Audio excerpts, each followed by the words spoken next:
Hello, everybody, and welcome to Web and Beyond Live for July 11th, 2022. I'm Ray Sidney Smith. I'm president of W3 Consulting and managing director of W3C Web Services, which provides affordable web and WordPress hosting, domain name registration, and other web-related services, primarily for small businesses like you. Web and Beyond Live is our weekly show about topical and timely small business digital marketing and related issues. Whether you're watching live or watching the replay or listening to the podcast afterward, welcome. Feel free to listen to ask questions in the chat and in the comment section. Feel free to send me an email if you need to, that kind of thing, and I'll do my best to answer them. And you can always tweet at me at W3 Consulting, the number 3 Consulting on Twitter as well. And first and foremost, as kind of a segue into the stories today, happy National Independent Retailer Month. And so it is National Independent Retailer Month, and that means that those folks who are independent realtors, retailers, not independent, I guess, realtors are a type of independent business, but they are not retailers typically. And so National Independent Retailer Month is a month dedicated to helping those businesses that are, as the name, sounds, there are those folks out there with independent businesses that are selling merchandise. And this is an opportunity for all of us to, one, support local small businesses, local small business retails, locations. And at the same time, if you yourself are an independent retailer, this is an opportunity to take, a moment in the shine, right? Take a moment in the spotlight and do some stuff to focus your customers around the experience of coming into your retail space. And as I always tell my independent retailer clients, there's nothing that you can do today to avoid having some level of online exposure.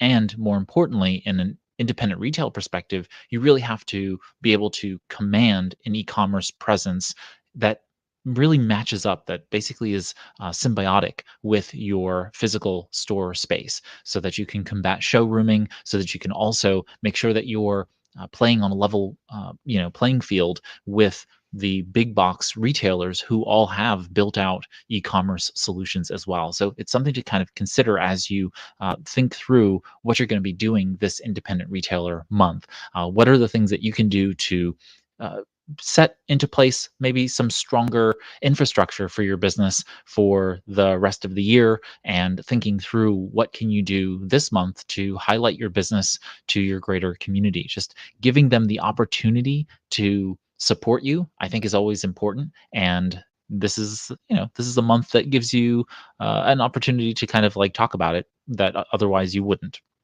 All right. So in line with all of that, hold on one second. This doesn't want to work with me here. I think this happened last time. All right, we're just going to stay in this mode then. So next up is, this article came out about increasing your revenue from entrepreneur.com. Increase your revenue with digital ads in your retail space. And what they're talking about is actually displaying ads in a physical space by having a display or computers or other kinds of things that basically show in those spaces. The most common place you may have seen digital displays today are in like fast food restaurants, where they may have displays up with the food menus, where they change out the food menu often enough and they want to have something that allows them to be able to do that. You can see in those environments. But we're seeing digital displays show up in more and more places. And with those displays in those spaces, those become ad surfaces. We see more of this in Asiatic markets. So, in places like China and Japan and other countries that have maybe a little bit more investment in mobile and more digital technologies in that sense. So, but this was just a really interesting article, and I highly recommend you kind of consider the point here, which is that if you put some digital signage into your space and you actually get quite a bit of foot traffic through that space, or even, you know, in front of your store, people just walking by a busy street, it could potentially be a revenue source for you to help cover some of the costs of having that physical storefront, is basically putting digital ads into those spaces. Now, the cool thing about this is that, one, you can have digital ads play across both your website properties as well as your physical store if you have these digital displays, digital screens in your storefront or inside your store somewhere. And so you can actually sell ads for both, kind of as a combined, like as a bundle kind of thing. Um, but the other thing, as am frequently telling my clients to do, which is if you have a blog or if you have a podcast or if you have other kinds of surfaces where you are creating content generally, and a store is a place where people are, where there are eyeballs basically looking at things, why not place ads for your own products? This is a great place where you could actually cross sell other products or other services, right? So you could say, like, say if you had an independent retailer who was a tailor, I'm sorry, or clothier, but they also had tailoring services. Well, you might actually go ahead and have your clothing displayed really nicely, have a digital display next to it, and in the digital display next to it, you'd have an ad, quote unquote ad, but it would basically be promoting your ancillary services that you have this tailor that can customize the clothes to fit you well. So you have this opportunity to upsell or cross sell products in the retail space without it being too salesy, right? Because it's right there. It's just being displayed on screen. You have a nice little graphic that you can show. It can change between different graphics over time. And you can really do a lot of powerful sales just by making people aware that these things even exist. And I think many times people forget that we can do this kind of sales mechanism, this kind of sales without being salesy and being direct. I mean, it's very clear that it's a cross promotion on the digital display, but it's being done in such a way that is complementary to what people are doing in that moment. So just like something to consider as you're going forward. And I'm sure that if you have a retail service business, you could also do this kind of digital ad display, digital screen display type stuff in your service business as well. So something to consider. Cafes have been doing this for a long time, and some restaurants even, where they'll have the artwork up of people who are local artists and things of that nature. It's kind of the same concept. It's just instead of having the artwork up there, you're having potentially ads, or maybe you even have artwork, right? Like it's artwork in digital displays, but people can buy the artwork by virtue of seeing the artwork and then scanning maybe a QR code and then purchasing and having it delivered to their home. So there's some really sophisticated, interesting things you can do there once you have that physical space to display those digital screens. All right. Next up is Cabinets.com has launched basically a 3D technology so that you can go ahead and remodel your kitchen using this 3D technology. And I'm just bringing it up so that people are aware of the fact that now we are seeing, I mean, like cabinets.com to me doesn't seem like that big of a company. I'm sure that they have cabinets.com, so they're not tiny, but they're not Amazon, they're not walmart.com. This is just another website that has now rolled out a fully fleshed out 3D imaging technology. And I'm pretty sure that cabinets.com is probably a small business in the eyes of the SBA terminology on it. And so if a small business like cabinets.com can do this, then so many other businesses can do this as well if they put in the time and energy. So if your business, especially a retail business where you are trying to show customers product in hand, augmented reality, 3D technology, virtual reality is starting to become more and more possible. And I'm just kind of just piquing your interest in the fact that we're seeing little bits of this show up in the broader general market. Anyone can go to cabinets.com now and remodel their kitchen with this 3D technology.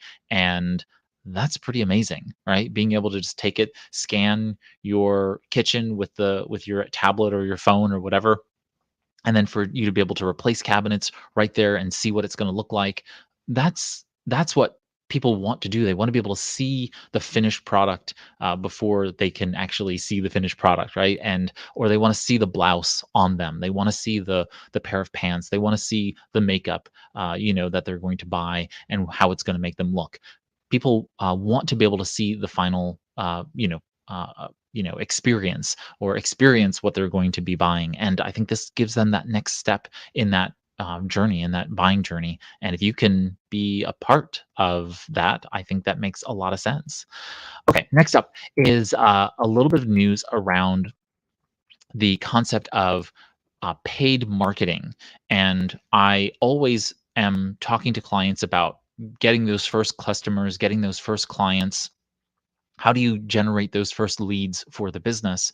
And many times, paying for marketing, whether that be advertising or other paid marketing strategies, they tend to be lowest on the totem pole because people are trying to conserve cash. But it ends up being somewhat foolhardy. In order to be able to really get up to speed in many circumstances, you are going to actually have to spend some money in order to make money. And the goal is to spend it wisely and not foolishly. And so this article covers just some ones that are pretty typical, but I thought also some that were pretty interesting to kind of think about even in this day and age. So of course it talks about using paid social media advertising. Makes total sense. High quality video, high quality image, high quality text. Those are going to be good for you, and that would work across most social networks where your target audience is spending time, right? That makes sense. Then it talks about investing in paid search, and this is absolutely true in so many ways. And you want to basically go ahead and pay for paid search ads that do bottom of the funnel demand, right? Which is basically people who are ready to buy. These are qualified leads who are going to, who have clear buying intent, right? If somebody needs a plumber or HVAC, it's in the middle of the summer here where I'm at, and or just the start of the summer, but whatever, it's warm. And if the HVAC unit breaks, then and I go start searching for, as the article notes, emergency HVAC service. Clearly, I have clear buying intent. That is a bottom of the funnel demand type piece, right? Now, the next is top of the funnel content, which is mostly informational, right? Which is what is it that I need at the top of the funnel, right? When I'm just getting introduced to someone or to a brand or a business, and I want to basically get to know them better and get to know them as the person that I want to do that thing for me, help me solve that need or want. And so the importance there is that you figure out whether or not you need to run ads against bottom of the funnel demand, right? Immediate qualified lead generation, or whether or not you should be building up your email list or building up your text list or otherwise through that top of the funnel informational type content, right? Which is typically a lead magnet of some kind. So just something to consider as you go forward. It also talks about using uh, trade shows, right? Going to trade shows and being in front of people, and of course, doing any number of any level of trade showing, it is and can be expensive, right? You have to register to exhibit. You have to have something to give away, which could be printed materials. It could be physical items that you're giving away that have your name and logo and website address and phone number on it. Those kinds of things. Other incidental costs of travel and so on and so forth to get there and back. So there are costs, but they become really important for you to have that kind of face time for certain types of businesses. And so that's where you can have conversations and make contacts with the other vendors that are there in and exhibiting as well in the trade show, who could potentially also be customers. They could be referral sources. So just like targeted trade shows are actually well worth spending the money on. Again, if you know the right trade shows to be at for your business. It also talks about producing high quality video ads. And this is just going back to the social media piece there, because most of those video ads are going to be shown there, but they can also be used in other places. It talks about the fact that you could use these video ads in an in-person event where you play it up on screen for people to be able to watch, and so on and so forth. So there's some really good possibilities of using high quality video for advertising purposes there as well. And then it talks about sponsoring trade shows. That could be a really good one. Again, going back to the digital screens piece, you could be potentially sponsoring the various pieces and putting your branding on these trade shows, and then doing some co-marketing with complementary partners, throwing in-person events are other ways in which you can spend some money in order to make money by getting in front of and having some face-to-face time with your target audience. So just wanted to pique your interest again, like just kind of uh, talking through some of the paid marketing steps. I think many times people just think, oh, I've got to run social ads in order to be successful. I need to be able to build a list by buying an email list of that sort. And that ends up not really working out for most people. You really want to be able to build an organic level of interest in the business.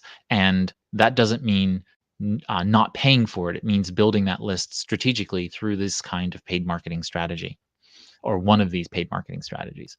Okay, next up, sadly, I'm going to talk about Elon Musk, and for no other reason than the fact that he has issued an intent to step out of the deal to buy Twitter. I think that's probably a good thing. Some people might disagree. I think that, Musk made a mistake in attempting to bid for Twitter at such a high price, and not even sure his intent was to actually buy Twitter. But here we are, and he's looking to get out of it. This is going to be a protracted legal battle of some kind, and unfortunately, that's the way it is. That being the case, I still love Twitter, and I use Twitter every day across many different Twitter profiles, and so I'm very much just ignoring Musk and the kind of nonsense around it. And I think that for the most part, you should too. I mean, we just can't be dwelling on kind of the melodrama of what's going on in that sense. We need to continue to be posting content and driving traffic to our businesses in the ways in which are going to be effective for us, and not really, dealing with the soap opera that is Elon Musk. And last but not least, I wanted to just talk very briefly about the fact that Amazon Prime Day is here. By the time you are listening to this on the podcast, if you're watching the live stream today, it's tomorrow. But if you're listening to the podcast, Prime Day starts today, and it runs basically from July 12th to July 13th. And this is a huge shopping day for a lot of people, especially those folks who have Amazon Prime, but those folks who, want to also, utilize Prime in some way, shape, or form. And so Amazon Prime has a bunch of deals going on, and that means one of a couple of things. One is you as a retailer should be thinking about what you're going to do to challenge Amazon Prime, because I'm guessing Amazon likely has your products in their catalog in some way, shape, or form. And whether you're selling them on Amazon or not, right? Like somebody has the types of products you sell on Amazon in some way, shape, or form. So this could be an opportunity to kind of challenge Amazon in your local region and say, hey, we've got this deal going on. And, if you want to buy something, we'll give you 3 days worth of sales, as opposed to Prime Day, which is basically a day and a half.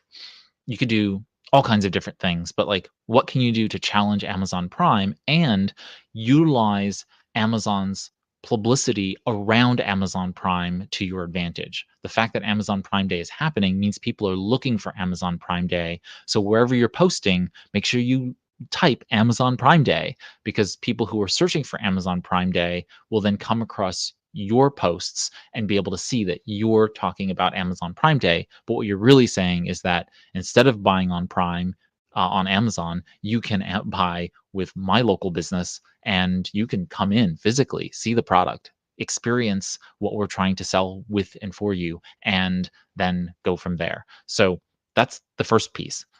Part number two is, of course, if you're trying to buy something for your business, now is a good time to kind of think through what could you take advantage of if you have an Amazon Prime account, right? So if you are already an Amazon Prime customer, maybe, plug your business debit or credit card into the system, and maybe figure out what purchases can be made here that are going to be good for you.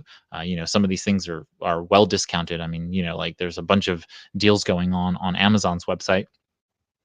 But in addition, Target and Walmart and others are always trying to challenge Amazon on Prime Day, and so they'll come out with their own deals, right? Where they put out these kinds of deals, and they're not always going to be, some of these are consumer market items, but go to Walmart and look to see what other things that Walmart might be selling or Target might be selling that might be things that your business actually needs. So this is an opportunity to kind of like look at the rivals and see what products you might need to buy, and then go out there and do that.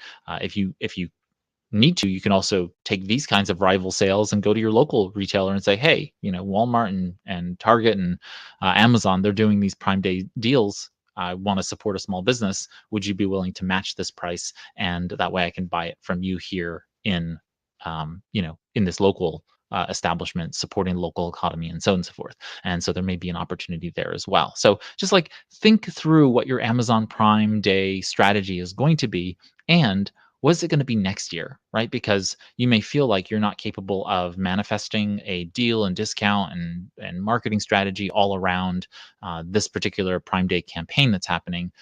Then that's fine. But now think about what next year looks like. Plan that out now so that come June, maybe May, you're able to start executing on that plan and being prepared for Prime Day next year. Okay, wonderful. All right. So with that, that brings us to the end of this week this week's Web and Beyond Live, and we've got a couple of webinars upcoming, I believe in August, and I'm going to be taking some vacation, so I'm not going to. I think we have Web and Beyond Live next week, and then after that, I'm going to be on vacation, and then when I get back, then we'll get back into a regular weekly cadence. I apologize, I've just been away for other matters, and now I'm going away on vacation, and then I'll be back, and we'll get back into a normal cadence for these once that happens. But I do have the intro to Google Analytics 4 webinar coming up, and then we'll be doing a migrating from Universal Analytics to Google Analytics 4 webinar after that. So those two webinars are coming up, and you can find those on our Eventbrite page, or you can go to our website /events, so w3cinc.com/events, and you'll see the events to be able to register.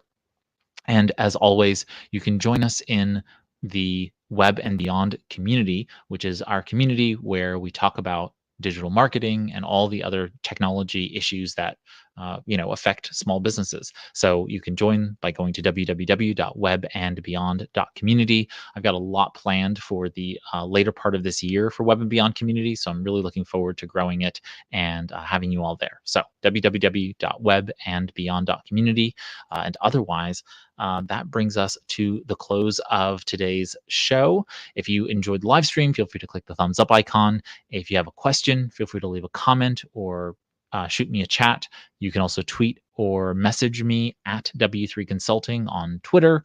And then, of course, join us here weekly for the shows. We'll be posting them on YouTube primarily for you to know when they're happening, but they'll post on Facebook Live, as well, so that you can kind of see when they're going to happen. But they're going to be a little bit spotty over the next few weeks, and then we'll go back into the Mondays at 11 a.m. Eastern schedule. I think, again, like I said, this coming Monday at 11 a.m. we're fine, and then after that we'll go into vacation mode, and then when I get back, we'll get back into a normal routine again. But thanks so much for spending this Web and Beyond Live with me. I'm Ray Sidney Smith on behalf of W3 Consulting and our subsidiary W3C Web Services. Have a great week ahead, marketing your small business on the Web and Beyond.